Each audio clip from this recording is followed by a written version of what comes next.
नमस्कार मेरे प्यारे दोस्तों, आज आपका एक बार फिर से स्पेशल क्लास में स्वागत है। जैसा कि ध्यान दीजिएगा, हमने पहले ही लिख दिया है तिरंगा फ्लैग से जुड़े कुछ नियम।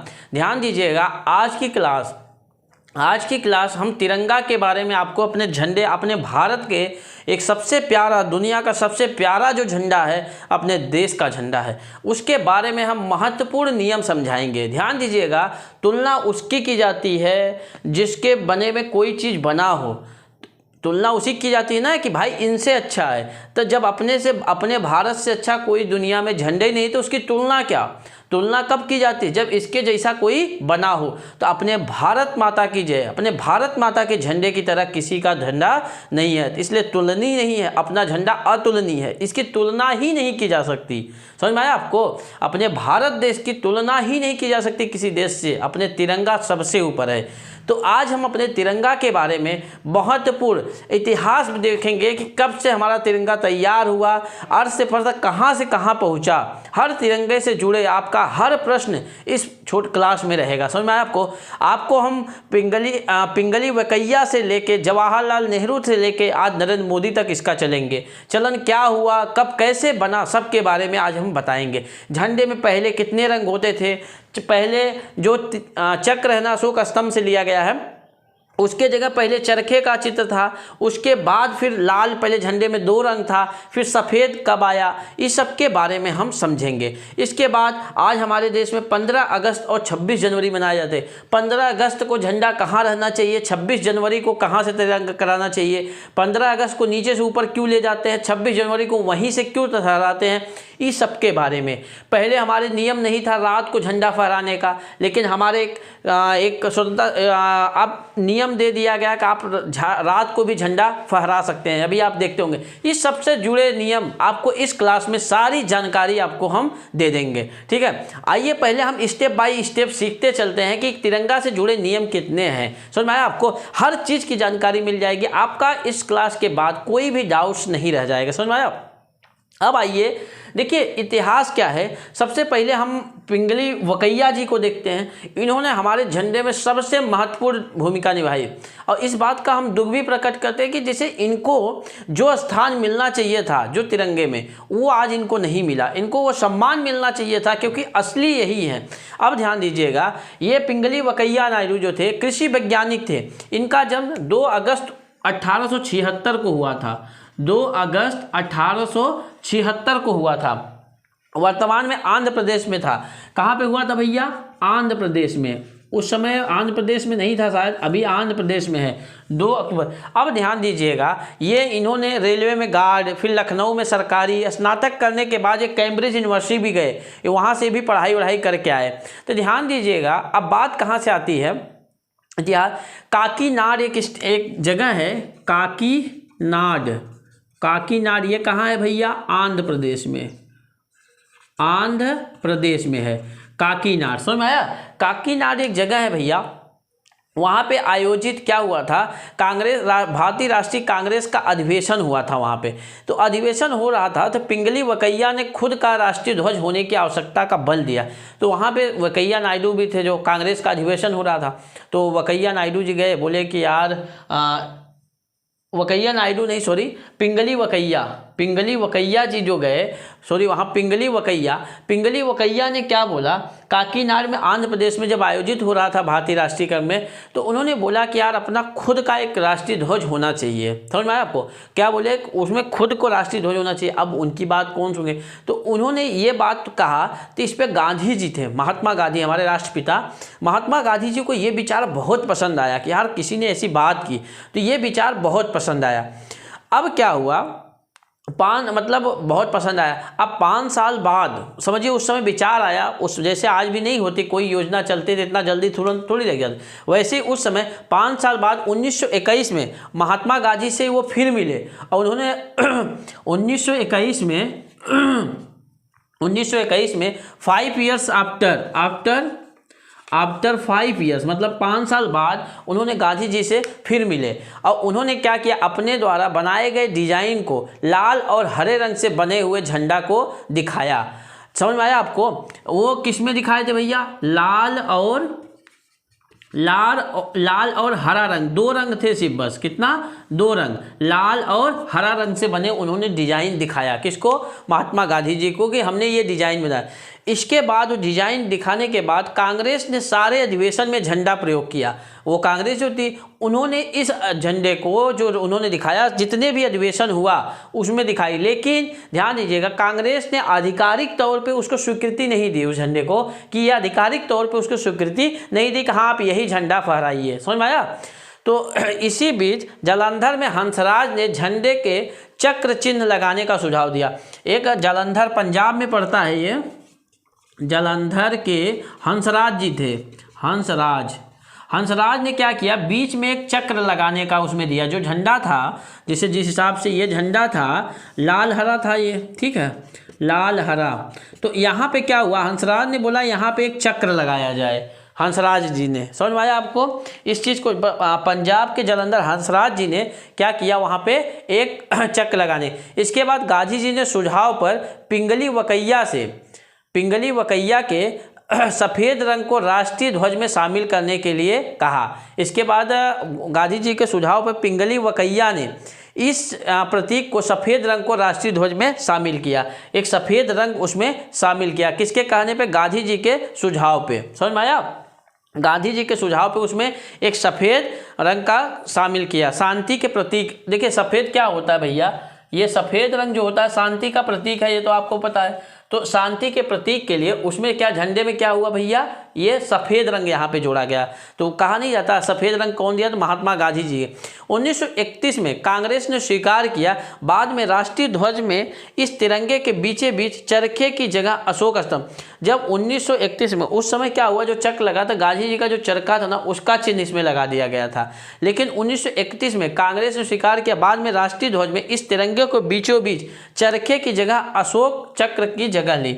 अब यहाँ पे जो चरखे का चिन्ह लगाए थे, यहाँ पे क्या किए 1931 में, क्या 1931 में कांग्रेस ने अधिवेशन जो हुआ था उसमें चरखे की जगह किसका लगाया भैया, अशोक चक्र का चिन्ह लगाया। समझ में आया भैया इतना?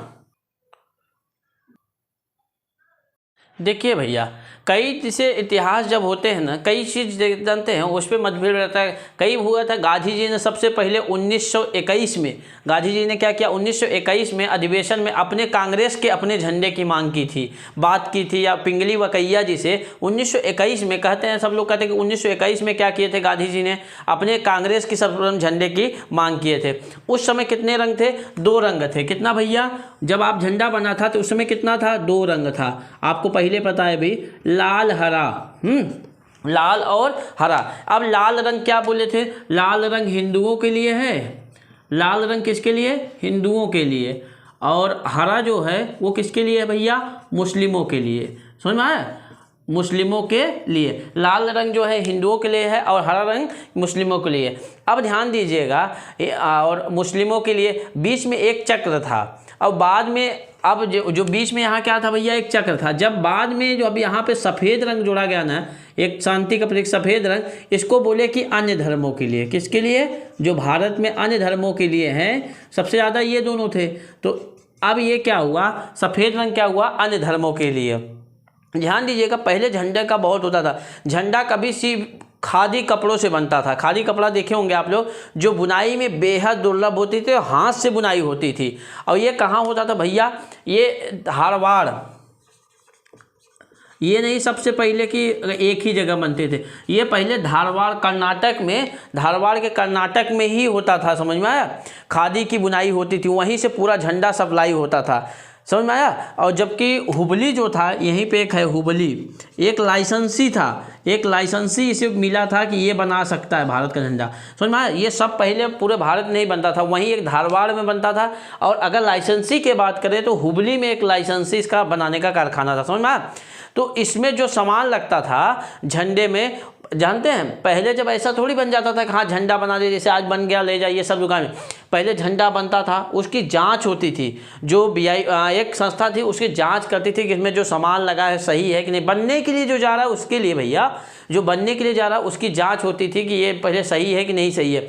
फिर उसके बाद जब बन के आता था वहाँ सामान गया, हाँ भैया सामान सही है ले जाइए। जब वहाँ जाता था तो वहाँ बन के जब आता था ना, उसके बाद फिर जांच होती थी, तब उसके बाद फहराने के लिए जाता जाता था। समझ में आया आपको? उस समय की बात बता रहे हैं।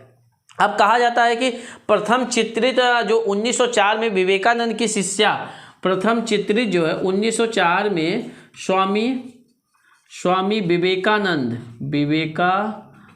की शिष्या, विवेकानंद की शिष्या क्या थी? उनका नाम था भागनी। क्या था भैया? भागनी द्वारा बनाया गया था। कब? कहाँ पे? कलकत्ता में सबसे पहले की बात इनकी है कि इनके द्वारा सबसे पहले फहराया गया। समझ में आया आपको? ये चीज़ें थी, नोट कर लीजिएगा इसको, ध्यान दीजिएगा भैया। ये सब आपको बता दिए, इतिहास तो समझ में आ गया सबको। अब आते हैं तिरंगा से जुड़े नियम। इसमें हमारे तिरंगा से क्या क्या जुड़े नियम होते हैं उस सब के बारे में हम चर्चा करते हैं। ध्यान दीजिएगा, बहुत इंपॉर्टेंट नियम है, क्योंकि हर चीज़ देखिए हर जगह हमको इसका उपयोग करना पड़ता है, क्योंकि अपने भारत की शान है। देखिए भारतीय ध्वज का आकार जो होना चाहिए हमेशा आयताकार में होना चाहिए। किसमें भैया? आयताकार में होना चाहिए। किसमें? आयताकार में। आयताकार मतलब समझ रहे हैं? ये आमने सामने की भुजा क्या होनी चाहिए? बराबर होनी चाहिए। जैसे इसकी भुजा इसके बराबर होनी चाहिए और इसकी भुजा इसके बराबर होनी चाहिए। समझ में? अब ध्यान दीजिएगा, जिस हिसाब से इसे बनता है, ठीक है।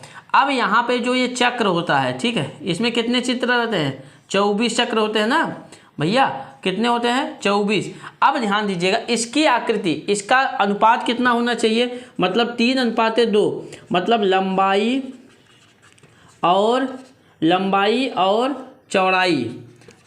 और चौड़ाई का अनुपात कितना होना चाहिए भैया? 3:2 होना चाहिए कि 3:2 होना चाहिए। ये निश्चित रहता है, आयताकार होना चाहिए और कितना अनुपात होना चाहिए? 3:2 अनुपात होना चाहिए। और ध्यान दीजिएगा, जो इसमें चक्र बना है ना, उसकी कोई आकृति नहीं होती कि आप चक्र कितना भी बड़ा कर सकते हैं या छोटा कर सकते हैं। समझ में आया? चक्र को आप इसमें कहीं लिखित में कुछ नहीं, आप इसको कितना भी बड़ा करके कितना, बस ये है कि 24 होना चाहिए। समझ में आया आपको? 24 होना चाहिए। अब ध्यान दीजिए, झंडे का उपयोग हम कहाँ कहाँ करते हैं? ध्यान दीजिए इस चीज़ को। आप झंडे का उपयोग पोशाक या वर्दी के रूप में नहीं किए जा सकते। पोशाक या वर्दी या किसी प्रकार का सहायक उपकरण जो हिस्से के रूप में कमर से नीचे, जैसे कई लोग लगाते हैं, ऐसा मत लगाइए कि कमर से नीचे अपने तिरंगे को नहीं लगाना। या कई लोग लपेटते भी है ना, देखते जीतने के बाद, तो हमेशा कमर से ऊपर होना चाहिए। तिरंगा भी लगाए, यहाँ नहीं लगाना चाहिए, कमर से नीचे अपना उपयोग नहीं होना चाहिए। इसका उपयोग कई बार जैसे उपयोग हुआ, कई बार लोग क्या करते हैं, वहाँ लाउड स्पीकर है, लाउड स्पीकर को पूछने लगे। नहीं, ऐसा नहीं करना चाहिए। लाउड स्पीकर को ढकने के लिए भी नहीं करना चाहिए। समझ में आया आपको? राष्ट्रीय ध्वज को जमीन, फर्श या समझिए जमीन या पानी में छूना नहीं चाहिए। कैसा ले चल रहे हैं तो जमीन से रगड़ रहा है, ऐसा नहीं होना चाहिए अपना तिरंगा। समझा? ये फर्श, समझ में?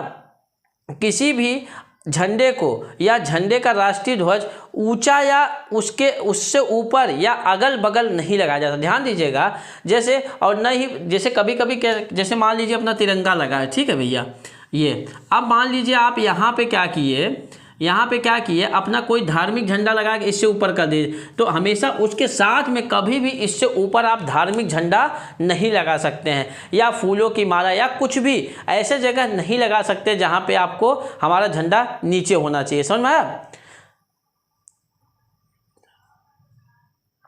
कोई भी धर्म का झंडा हो, सबसे ऊपर कौन सा रहेगा? धर्म अपनी जगह, लेकिन अपना भारत का झंडा जो रहेगा सबसे ऊपर होना चाहिए। समझ में आया? या प्रतीक किसी भी वस्तु में ऊपर नहीं रहना चाहिए, अपना तिरंगा सबसे ऊपर रहना चाहिए। समझ में आया आपको? कोई भी धर्म हो तो इसमें सबसे, ये समझ में आया। अब दूसरा देखिए, झंडे को किसी भी भाग को जलाने या नुकसान पहुंचाने के अलावा मौखिक या शाब्दिक तौर पर इसका अपमान करने पर, अगर झंडे का आप अपमान कर रहे हैं, इसको जला रहे हैं, किसी भाग को जला या नुकसान पहुंचा रहे हैं, या मौखिक या शाब्दिक तौर पे आप उसको कुछ कह रहे हैं झंडे के बारे में या कुछ नुकसान उसको पहुंचा रहे हैं, इसमें आपको कम से कम 3 साल की जेल और जुर्माना दोनों हो सकती है। ध्यान दीजिएगा, आप कभी भी झंडे को जलाइए मत, या कुछ भी झंडे को नुकसान पहुंचा रहे हैं या अपने मौखिक या कुछ भी कह रहे हैं तो उसमें आपको 3 साल या जुर्माना भी हो सकता है। समझ में आया? झंडे पर कुछ भी बनाना या लिखना गैर कानूनी होता है। जैसे जो अपना झंडा है ना, इस पर कुछ भी और चित्र बनाना, ये सब बहुत गैर, या उस पर कह दीजिए और लिख दीजिए, जो जैसा झंडा बनाया गया है उसी रूप में होना चाहिए। समझ में आया आपको? झंडे पे कुछ भी एक्स्ट्रा नहीं लिखना चाहिए। और ध्यान दीजिएगा, एक झंडे में है जूते उतारने पर कोई आवश्यकता, जैसे कहते नहीं कि जूते उतार के झंडा फहराई, इसका भी कोई लिखित विवरण नहीं है। आप जूता पहन के ही झंडा फहरा सकते हैं। समझ में आया? तिरंगा फहराने के बस सबसे ज़रूरी ये है कि जब आप तिरंगा फहराइए सावधान हालत में रहिए, सावधान हालत में होना चाहिए। मतलब जूते पहनने या इसमें कोई नियम नहीं बनाया गया कि आप जूते पहन भी सकते हैं, आपकी इच्छा है, जूते पहन भी सकते हैं या नहीं पहन सकते। ये कई बार कन्फ्यूजन होता है कि जूता पहनना है कि नहीं पहनना, तो जूता पहन भी सकते हैं, नहीं पहन, इसमें कोई लिखित में कहीं कुछ इसका नियम नहीं है कि आप जूता पहन, बस ये लिखा है कि आप सावधान हालत में होना चाहिए। समझ में? देश के अंदर अपना झंडा सबसे ऊपर होना चाहिए। अगर देश के अंदर की बात है, कहीं मतलब लहरा रहे हैं, तो अपना भारत का झंडा क्या होना चाहिए? सबसे ऊपर होना चाहिए। अब आइए मेरे प्यारे दोस्तों, अब हम जानते हैं आंदोलन। कई लोग आंदोलन से करते हैं ना, आंदोलन से जुड़े नियम, आंदोलन से जुड़े नियम। अब आंदोलन से जुड़े नियम क्या है भैया? ध्यान दीजिएगा, देश के जब मतलब झंडा को पकड़ने के लिए दाहिना हाथ ऊपर और बायां हाथ नीचे होना चाहिए। जब झंडा हम लेते हैं ना, जैसे सपोज ये झंडा रहता है, तो अपना जो दाहिना हाथ रहेगा, इसको देखिए ऐसे पकड़ेंगे, दाहिना हाथ को ऊपर ऐसे, जिस हिसाब से हम पकड़े हैं ना, इसी हिसाब से आप झंडा पकड़ेंगे। दाहिना हाथ को ऊपर और बायां हाथ को उसके नीचे होना चाहिए। समझ में आया? अगर इस हिसाब से अपने झंडे को पकड़ना है, जैसे आप ये पकड़ते हैं ना, तो ध्यान दीजिए, झंडा है ऐसे, दाहिना हाथ को ऊपर करेंगे और बायां हाथ को नीचे करेंगे। अगर जैसे आप कहीं दूर, आंदोलन लंबा है या चल रहे हैं, आप थक गए हैं, तो अगर आप थक गए हैं तो अपने दाहिने कंधे पर रखकर आंदोलन में सबसे आगे, जैसे आपको मान लीजिए आपको ऐसा पकड़ना है ना कई लोग, तो उसको क्या करना, दाहिने कंधे पर, दाहिने कंधे पे ऐसे रख के, और ये भी नहीं कि आप तिरंगा लिए सबसे भीड़ में सबसे पीछे चलिए, सबसे पीछे नहीं चलना, आपको तिरंगा लेके सबसे आगे रहना है और दाहिने कंधे पे अपने को लगना। और याद रखिएगा कि जब झंडा ऐसे लीजिए ना, इतना मत झुका दीजिए कि नीचे जमीन पे टच होना चाहिए, जमीन पे नीचे नहीं टच होना चाहिए। अपने दाहिने कंधे पे ऐसे लेके सबसे आगे चलना पड़ेगा। भारत विधाता, भारत रहे सबसे ऊंचा। समझ में आया आपको? India is a great. अब ये समझ में आया आपको? सबसे आगे, नीचे नहीं झुक रहे। समझ में आया? इस चीज को समझ में आ गया। अब आते हैं इसमें, ध्यान दीजिएगा। अच्छा बताइए, जैसे कभी कभी ये क्वेश्चन पूछेगा, एक नोट कर लीजिएगा कि अपना झंडा जो है विदेश में सबसे पहले कब लहराया गया था? तो मैडम भीकाजी कामा ने, मैडम क्या नाम है उनका? मैडम भीकाजी कामा, मैडम भीकाजी कामा ने 1907 में जर्मनी के शहर में अंतर्राष्ट्रीय सम्मेलन में, 1907 में जर्मनी के अंतर्राष्ट्रीय सम्मेलन था, वहाँ पे इन्होंने अपना पहला, महिला थी ये, इन्होंने अपना भारत का झंडा वहाँ पे फहराया। जब वहाँ झहराया था ना, तो ऐसा लहर रहा था जब, तो वहाँ बोले यार ये किसका झंडा है? तब वहाँ पे आ जाए भारत भाग्य विधाता, भारत का झंडा है। समझ में आया आपको? भारत का झंडा है। तो उस समय अपने विदेश की पहचान अलग हुई थी, अपने झंडे की पहचान अलग हुई थी। समझ में आया आपको? अब ध्यान दीजिएगा, इसमें इसी में एक रूल आता है, झंडा झुकने का नियम। झंडा झुकने का नियम मतलब झुका कब रहता है? ध्यान दीजिएगा, झंडा कब ऐसा करके इसे झुका दिया जाता है? झंडा कब झुका रहता है? ध्यान दीजिएगा, झंडा झुकने पे जब कोई बहुत बड़ा शोक हुआ देश में, जब बहुत बड़ा कोई शोक हुआ, जब देश में कोई बहुत बड़ी अपने को क्षति मिली हो, कोई बहुत बड़ा नुकसान हो गया हो। जैसे ध्यान दीजिएगा, जैसे हमारे देश के महान राष्ट्रपति APJ अब्दुल कलाम, जब उनकी मृत्यु हुई थी, हमारे प्रधानमंत्री अटल बिहारी वाजपेयी जी, लता मंगेशकर, ये सब क्या हुआ, जब ये मरे ना, तो एक देश की शान थी। समझ में आया? तब इनके देश में राष्ट्रीय शोक के अवसर पर इनको क्या होता है, अपने झंडे को झुका दिया जाता है। समझ में आया आपको? झंडे को झुका दिया जाता है, तो उसमें ये होता है। अच्छा ध्यान दीजिएगा, जो झुकाने का नियम है ना, कभी भी एक झंडा, देखिए आप ऑफिस में देखते हैं ना, ऑफिस में रहता है, कभी भी ऑफिस में जो झुकाएंगे ना, इसको इस हिसाब से झुका के रखेंगे, दो झंडा। समझ में आया आपको ना? एक झंडा झुकाने का मतलब शौक है, लेकिन कभी भी ऑफिस में दो झंडा, ऐसे आप एक झंडे को झुका के नहीं रख सकते। जब भी ऑफिस में रखना तो आपको दो इस क्रॉस के जोड़े से नियम को रखना है। समझ में आया आपको? इस चीज़ को समझ लीजिए। अच्छा ये बताइए, एक चीज़ आप सुने होंगे, झंडा उल्टा फहराना। झंडा क्या है भैया? उल्टा। ये समझ में? झंडा उल्टा, उल्टा फहराना। समझ में आया। झंडा उल्टा कब फहराया जाता है, ध्यान दीजिएगा, झंडा उल्टा का ये मतलब नहीं होती कि आप डंडी ऊपर कर दीजिए झंडा नीचे कर दीजिए, ऐसे इस हिसाब से नहीं होता कि आप उल्टा कर दीजिए, इसका ये मतलब नहीं होता कि झंडा उल्टा फहराना। झंडा उल्टा का क्या मतलब होता है, झंडा उल्टा नहीं, लकड़ी को उल्टा नहीं करते, बस उनका जो रंग होता है ना, ये ध्यान दीजिएगा, जैसे ऊपर क्या होता है भैया, केसरिया, ठीक है, केसरिया, नीचे हरा रहता है, इसी को क्या करते हैं भैया, जब उल्टा फहराएंगे ना, हरा ऊपर हो जाएगा, केसरिया नीचे हो जाता है। ये कब होता है, जब समझिए बहुत बड़ा नुकसान देश पे आ गया, ऐसा युद्ध कुछ भी ऐसा हो गया कि जहाँ मतलब समझिए कि देश के कंट्रोल के बाहर हो गया, हर तरफ हाहाकार मची है, ये सब हो गया, तो उस समय देश में क्या होता है, उल्टा झंडा फहराया जाता है, बहुत बड़ा संकट आ जाता है, जब कोई मतलब चीज़ अपने बस में नहीं रहे, जैसे यूक्रेन में युद्ध चल रहा है, देख रहे हैं आप, तो इस समय जैसे युद्ध हो जाता है, कोई बहुत मतलब अपने बस के बाहर रहे, तो उसी समय क्या होता है, झंडा उल्टा फहराया जाता है। समझ में आया आपको, झंडा क्या होता है भैया, उल्टा फहराया जाता है। उल्टे का मतलब समझ में आया, उल्टा ये नहीं कि लकड़ी को उल्टा कर दीजिए, समझ में आया आपको, उसका सिर्फ रंग उल्टा हो जाता है, जिससे पूरे देश को मालूम चल जाता है, समझ में। अब ध्यान दीजिएगा, 15 अगस्त 1947 अपने कब आज़ाद हुए थे भैया, 15 अगस्त 1947 को आज़ाद हुए थे ना, और अपना झंडा कब हुआ, 22 जुलाई 1947 को हमने क्या किया था, इस तिरंगे को अपनाया था, तिरंगे को अपनाया था, तिरंगे को, ठीक है, किसके द्वारा, किसने डिजाइन किया था, पिंगली वकैया ने। कौन भैया, पिंगली वकैया ने, पिंगली वकैया ने इसको डिजाइन किया था। 3 समान चौड़ाई 36 पट्टियाँ हैं, 3 समान चौड़ाई के 36 पट्टियाँ, 36 समझ रहे हैं ना। ये ऊपर सबसे पहले कौन सा रंग है भैया, सबसे पहले केसरिया है, कौन सा है, केसरिया। अब ध्यान दीजिएगा, केसरिया क्या होता है, देश की ताकत और साहस को मतलब दर्शाती है, देश की ताकत और साहस को दर्शाती है, मतलब केसरिया रंग देश की ताकत और साहस, हम लोग कितने साहसी हैं, ऐसा कोई नज़र भी मत देखना हमारे तिरंगे पे, नहीं तो उसको उधड़ा के फेंक देंगे कि कोई उसका हिरने में ही आपको समय लगेगा। तो ये चीज़ हमारा दर्शाता है केसरिया, देश की ताकत और साहस। यहाँ के लोग इतनी ताकती हैं कि आप नज़र भी मत उठा के देखिएगा हमारी तरफ, समझ में आया, नहीं तो ऐसा धूल चटाएंगे। तो ये चीज़ें दर्शाती है, समझ में आया आपको।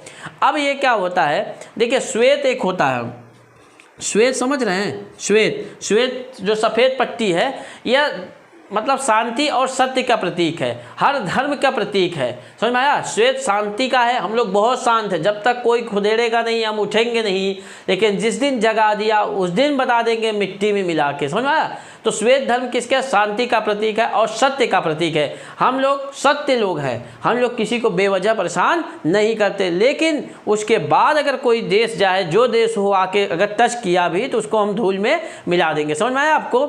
अब क्या होता है, एक होता है हरा, नीचे क्या होता है, हरा। हरा भैया सीधा सा बात है, हरियाली, हमारा देश हरियालियों से भरा है, कृषि प्रधान देश है, हर जगह हरा भरा है, समझ में आया आपको। इसका मतलब क्या हुआ, हरा भरा। ये चीज़ें समझ में आ गए आपको भैया, इतना चीज़ समझ गए।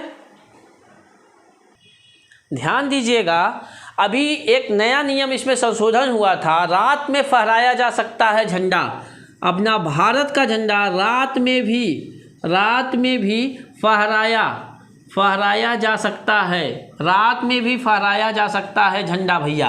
कब, ये नियम है कुछ इसके, भारतीय नागरिक अब रात को भी झंडा फहरा सकते हैं। इसके लिए शर्त ये होगी कि झंडे का पोल वास्तव में लंबा होना चाहिए, लंबा, और झंडा खुद से चमकना चाहिए, समझ में आया आपको। कम से कम उसकी लंबाई 100 फीट होना चाहिए, कितना भैया, 100 फीट होनी चाहिए लंबाई। और झंडा जो है, झंडा खुद से चमकना चाहिए, खुद से चमकना मतलब वहाँ पे झंडा अंधेरा नहीं रहना चाहिए झंडे के पास, समझ में आया, झंडा खुद से ही चमकना चाहिए। सांसद नवीन जिंदल द्वारा अदालती लड़ाई जीती गई, कौन भैया, नवीन जिंदल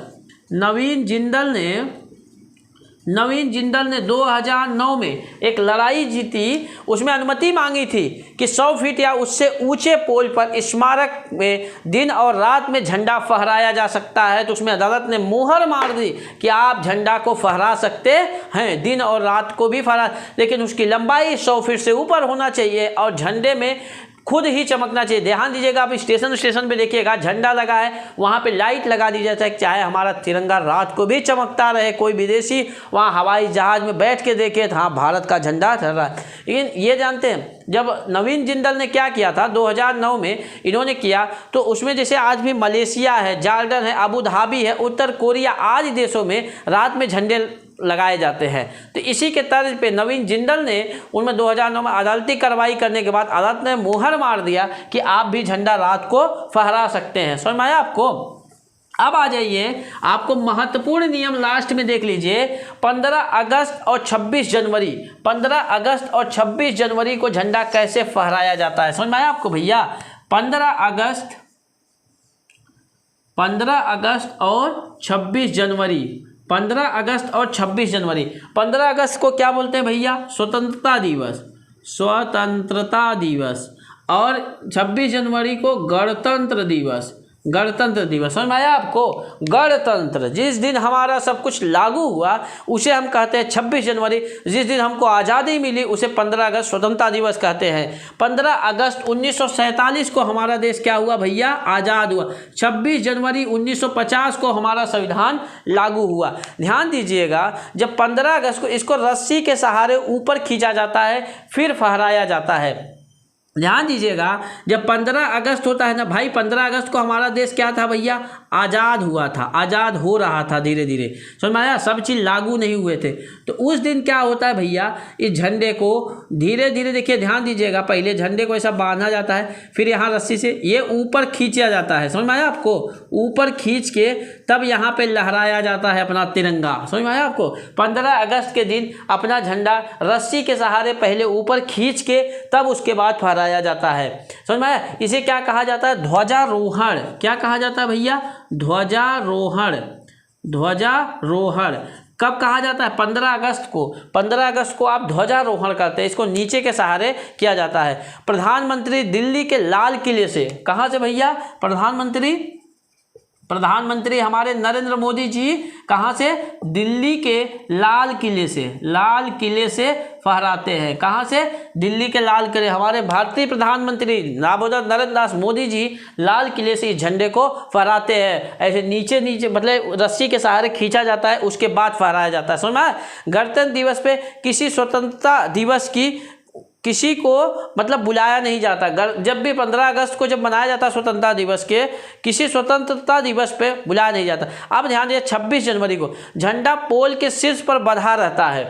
झंडा क्या होता है? यहीं पे बंधा रहता है। समझ में आया आपको? झंडा पोल के शीर्ष पे बंधा रहता है, वहाँ से क्या होता है? डोरी के सहारे सिर्फ वहाँ फहराया जाता है। इसे झंडा तोलन कहते हैं। क्या बोलते हैं भैया? झंडा तोलन। उसको ध्वजारोहण कहते हैं, इसको झंडा तोलन, मतलब झंडा को वहीं से फहराया गया। गणतंत्र दिवस कहाँ पे होता है? गणतंत्र दिवस पर राष्ट्रपति कहाँ से? राजपथ पर झंडा फहराया जाता है। कहाँ पे भैया? राजपथ पर झंडा फहराया जाता है। अब ध्यान दीजिएगा, 26 जनवरी राजनयिक, ध्यान दीजिएगा इससे, ये समझ में आया आपको? अब आपको समझ में आ गया भैया? 15 अगस्त को क्या करना है? रस्सी के सहारे अपना तिरंगा ऊपर जाएगा तब फहराएंगे। 26 जनवरी को क्यों? वहीं से फहराए, क्योंकि 15 अगस्त को हम आज़ाद हुए थे, सब चीज़ें लागू हो रही थी। लेकिन 26 जनवरी को सारे नियम लागू हो गए थे, सब कुछ हो गए थे, इसलिए सिर्फ हमारा तिरंगा वहाँ फहरेगा, क्योंकि हम आज़ाद हो गए, हम किसी के बस में नहीं हैं। अपना नियम हम इसी दिन सब चीज़ जानते हैं, इसी दिन हम शक्ति प्रदर्शन करते हैं, हर चीज़ को दिखाते हैं कि हमारे पास इतना है, कोई दुश्मन की ताकत हमको देखना मत उस आंखों से, नहीं तो आंखें भी निकाल लेंगे किसी बात पे। समझ में आया आपको? तो ये 26 जनवरी को हम गणतंत्र दिवस पर किसी राजनयिक को बुलाया जाता है। समझ में आया? मतलब 26 जनवरी को राजनयिक समझ रहे हैं? राजनयिक को बुलाया जाता है। कब? 26 जनवरी को। जैसे मान लीजिए अमेरिका के राष्ट्रपति हुए, फ्रांस के राष्ट्रपति हुए, जापान के प्रधानमंत्री हुए, जहाँ के भी हो, हम 26 जनवरी को किसी न किसी राजनयिक को अवश्य बुलाया जाता है। स्वतंत्रता दिवस पे किसी को नहीं बुलाया जाता, लेकिन इस दिन हम अपना शक्ति प्रदर्शन, जितने भी हमारे पास हथियार होते हैं, सब कुछ को हम शक्ति प्रदर्शन करते हैं। इसमें हम एक राजनयिक को या किसी राष्ट्रपति को, किसी देश के राष्ट्रपति, सूरीनाम या जहाँ के भी हो, अभी देखिए 26 जनवरी, आप इस चीज़ को देखा करिए, हर इस 26 जनवरी एक न एक कोई आता जरूर है। ठीक है? है, आज आपके ये मेरी क्लास कैसी लगी ज़रूर बताइएगा। आपको फिर ही ऐसे रोचक वीडियो के साथ मिलेंगे नेक्स्ट क्लास में। जय हिंद, जय भारत।